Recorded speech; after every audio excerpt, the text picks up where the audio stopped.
महाकाल के महात्म्य के प्रसंग में शिव भक्त राजा चंद्रसेन तथा गोप बालक श्रीकर की कथा। सूत जी कहते हैं, ब्राह्मणों, भक्तों की रक्षा करने वाले महाकाल नामक ज्योतिर्लिंग का महात्म्य भक्ति भाव को बढ़ाने वाला है। उसे आदर पूर्वक सुनो। उज्जैनी में चंद्रसेन नामक एक महान राजा थे जो संपूर्ण शास्त्रों के तत्वज्ञ, शिव भक्त और जितेंद्रिय थे।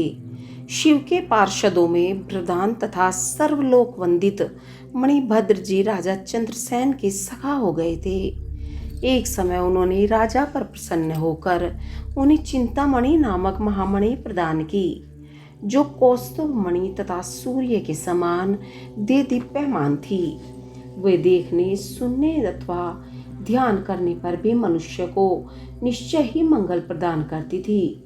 भगवान शिव के आश्रित रहने वाले राजा चंद्रसेन उस चिंतामणि को कंठ में धारण करके जब सिंहासन पर बैठते, तब देवताओं में सूर्य नारायण की भांति उनकी शोभा होती थी। नृपश्रेष्ठ चंद्रसेन के कंठ में चिंतामणि शोभा देती थी।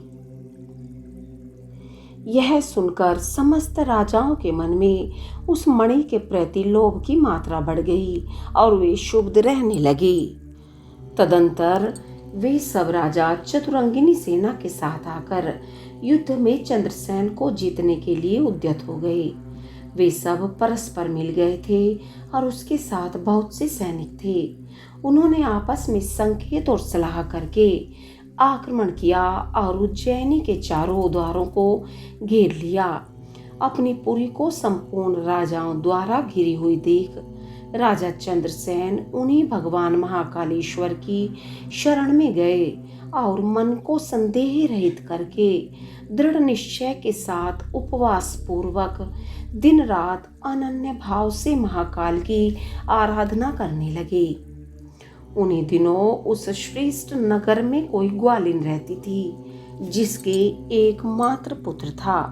वह विधवा थी और उज्जैनी में बहुत दिनों से रहती थी। वह अपने 5 वर्ष के बालक को लिए हुए महाकाल के मंदिर में गई और उसने राजा चंद्रसेन द्वारा की हुई महाकाल की पूजा का आदर पूर्वक दर्शन किया। राजा के शिव पूजन का वह आश्चर्यमय उत्सव देखकर उसने भगवान को प्रणाम किया और फिर वह अपने निवास स्थान पर लौट आई। ग्वालिन के उस बालक ने भी वह सारी पूजा देखी थी, अतः घर आने पर अपने कौतूहल शिव की पूजा करने का विचार किया। एक सुंदर पत्थर लाकर उसे अपने शिविर से थोड़ी ही दूर पर दूसरे शिविर के एकांत स्थान में रख दिया और उसे को शिवलिंग माना।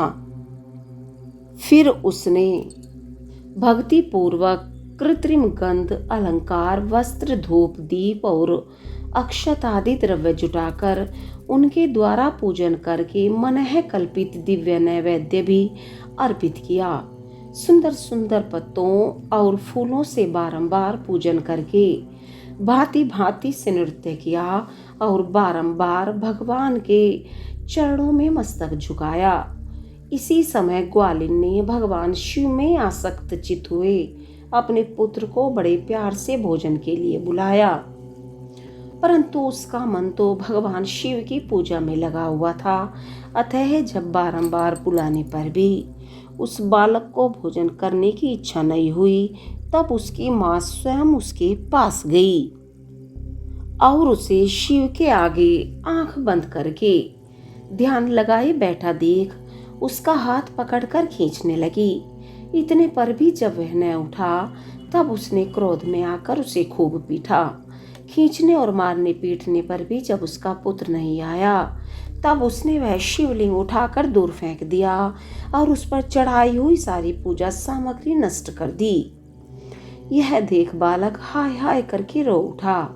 रोष से भरी हुई ग्वालिन अपने बेटे को डांट फटकार कर पुनः घर में चली गई।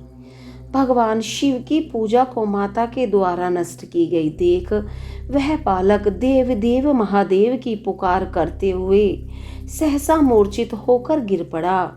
उसके नेत्रों से आंसुओं की धारा प्रवाहित होने लगी। 2 घड़ी बाद जब उसे चेत हुआ तब उसने आंखें खोली। आंखें खुलने पर उस शिशु ने देखा उसका वही शिविर भगवान शिव के अनुग्रह से तत्काल महाकाल का सुंदर मंदिर बन गया। मणियों के चमकीले खंभे उसकी शोभा बढ़ा रहे थे। वहां की भूमि स्फटिक मणि से जड़ती गई थी। तपाए हुए सोने के बहुत से विचित्र कलश उस शिवालय को सुशोभित करते थे। उसके विशाल द्वार, कपाट और प्रधान द्वार स्वर्ण में दिखाई देते थे। वहां बहुमूल्य नीलमणि तथा हीरे के बने हुए चबूतरे शोभा दे रहे थे। उस शिवालय के मध्य भाग में दयानिधान शंकर का रत्नमय लिंग प्रतिष्ठित था। ग्वालिन के उस पुत्र ने देखा उस शिवलिंग पर उसकी अपनी ही चढ़ाई हुई पूजन सामग्री सुसज्जित है। यह सब देख वह बालक सहसा उठकर खड़ा हो गया। उसे मन ही मन बड़ा आश्चर्य हुआ और वह परमानंद के समुद्र में निमग्न सा हो गया। तदंतर भगवान शिव की स्तुति करके उसने बारंबार उनके चरणों में मस्तक झुकाया और सूर्यास्त होने के पश्चात वह गोप बालक शिवालय से बाहर निकला। बाहर आकर उसने अपने शिविर को देखा। वह इंद्र भवन के समान शोभा पा रहा था। वहां सब कुछ तत्काल स्वर्ण में होकर विचित्र एवं परम उज्ज्वल वैभव से प्रकाशित होने लगा। फिर वह उस भवन के भीतर गया जो सब प्रकार की शोभाओं से संपन्न था। उस भवन में सर्वत्र मणि, रत्न और स्वर्ण ही जड़े गए थे। प्रदोष काल में से आनंद भीतर प्रवेश करके बालक ने देखा उसकी माँ भी दिव्य लक्षणों से लक्षित हो एक सुंदर पलंग पर सो रही है। रत्नमय अलंकारों से उसके सभी अंग उद्दीप्त हो रहे हैं और वह साक्षात देवांगना के समान दिखाई देती है। मुख से विवल हुए उस बालक ने अपनी माता को बड़े वेग से उठाया।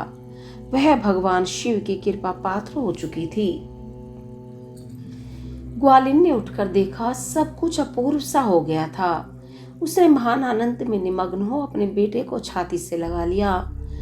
पुत्र के मुख से गिरिजापति के कृपा प्रसाद का वह सारा वृतांत सुनकर ग्वालिन ने राजा को सूचना दी, जो निरंतर भगवान शिव के भजन में लगे रहते थे। राजा अपना नियम पूरा करके रात में सहसा वहां आए और ग्वालिन के पुत्र का वह प्रभाव जो शंकर जी को संतुष्ट करने वाला था देखा। मंत्रियों और पुरोहितों सहित राजा चंद्रसेन वह सब कुछ देख परमानंद के समुद्र में डूब गए और नेत्रों से प्रेम के आंसू बहाते तथा प्रसन्नता पूर्वक शिव के नाम का कीर्तन करते हुए उन्होंने उस बालक को हृदय से लगा लिया। ब्राह्मणों, उस समय वहां बड़ा भारी उत्सव होने लगा। सब लोग आनंद विभोर होकर महेश्वर के नाम और यश का कीर्तन करने लगे। इस प्रकार शिव का यह अद्भुत महात्म्य देखने से पूर्ववासियों को बड़ा हर्ष हुआ और उसी के चर्चा में वह सारी रात एक क्षण के समान व्यतीत हो गई। युद्ध के लिए नगर को चारों ओर से घेर कर खड़े हुए राजाओं ने भी प्रातःकाल अपने गुप्तचरों के मुख से वह सारा अद्भुत चरित्र सुना। उसे सुनकर सब आश्चर्य से चकित हो गए और वहां आए हुए सब नरेश एकत्र हो आपस में इस प्रकार बोले, ये राजा चंद्रसेन बड़े भारी शिव भक्त हैं, अतएव इन पर विजय पाना कठिन है। ये सर्वथा निर्भय होकर महाकाल की नगरी उज्जैनी का पालन करते हैं। जिसकी पुरी के बालक भी ऐसे शिव भक्त हैं, वे राजा चंद्रसेन तो महान शिव भक्त हैं ही। इनके साथ विरोध करने से निश्चय ही भगवान शिव क्रोध करेंगे और उनके क्रोध से हम सब लोग नष्ट हो जाएंगे।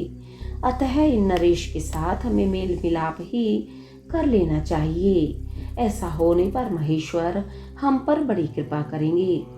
सूत जी कहते हैं, ब्राह्मणों, ऐसा निश्चय करके शुद्ध हृदय वाले उन सब भोपालों ने हथियार डाल दिए। उनके मन से वैर भाव निकल गया। वे सभी राजा अत्यंत प्रसन्न हो चंद्रसेन की अनुमति ले महाकाल की उस रमणीय नगरी के भीतर गए। वहां उन्होंने महाकाल का पूजन किया। फिर वे सब के सब उस ग्वालिन के महान अभ्युदयपूर्ण दिव्य सौभाग्य की बुरी बुरी प्रशंसा करते हुए उनके घर पर गए। महाराजा चंद्रसेन ने आगे बढ़कर उनका स्वागत सत्कार किया। वे बहुमूल्य आसनों पर बैठे और आश्चर्यचकित एवं आनंदित हुए।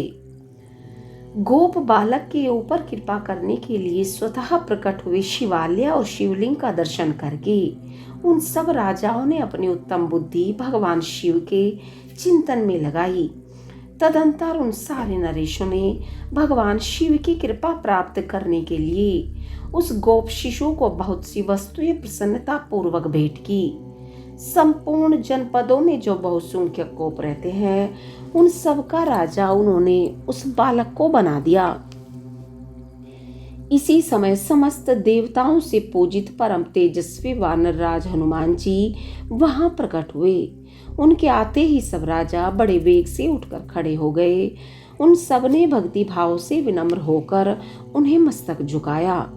राजाओं से पूजित हो वानर राज हनुमान जी उन सब के बीच में बैठे और उस गोप बालक को हृदय से लगाकर उन नरेशों की ओर देखते हुए बोले, राजाओं, तुम सब लोग तथा दूसरे देहधारी भी मेरी बात सुनो।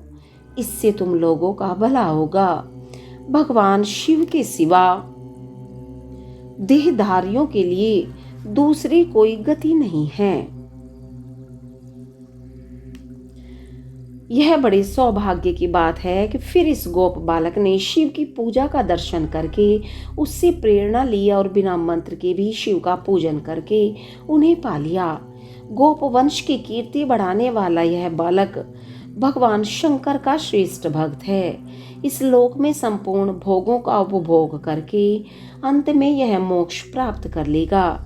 इसकी वंश परंपरा के अंतर्गत 8वीं पीढ़ी में महायशस्वी नंद उत्पन्न होंगे, जिनके यहाँ साक्षात भगवान नारायण उनके पुत्र रूप से प्रकट हो श्री कृष्ण नाम से प्रसिद्ध होंगे। आज से यह गोप कुमार इस जगत में श्रीकर के नाम से विशेष ख्याति प्राप्त करेगा। सूत जी कहते हैं, ब्राह्मणों, ऐसा कहकर अंजनी नंदन शिव स्वरूप वानर राज हनुमान जी ने समस्त राजाओं तथा महाराज चंद्रसेन को भी कृपा दृष्टि से देखा। तदंतर उन्होंने उस बुद्धिमान गोप बालक श्रीकर को बड़ी प्रसन्नता के साथ शिवोपासना के उस आचार व्यवहार का उपदेश दिया जो भगवान शिव को बहुत प्रिय है। इसके बाद परम प्रसन्न हुए हनुमान जी चंद्रसेन और श्रीकर से विदा लेकर उन सब राजाओं के देखते देखते वहीं अंतर ध्यान हो गए।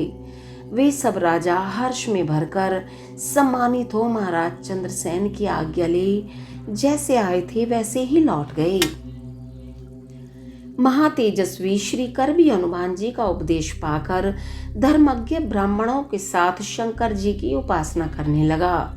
महाराज चंद्रसेन और गोप बालक श्रीकर दोनों ही बड़ी प्रसन्नता के साथ महाकाल की सेवा करते थे। उन्हीं की आराधना करके उन दोनों ने परम पद प्राप्त कर लिया। इस प्रकार महाकाल नामक शिवलिंग सत्पुरुषों का आश्रय है। भक्त वत्सल शंकर दुष्ट पुरुषों का सर्वथा आनंद करने वाले हैं। यह परम पवित्र रहस्य में आख्यान कहा गया है जो सब प्रकार का सुख देने वाला है। यह शिव भक्ति को बढ़ाने तथा स्वर्ग की प्राप्ति कराने वाला है। ओम नमः शिवाय।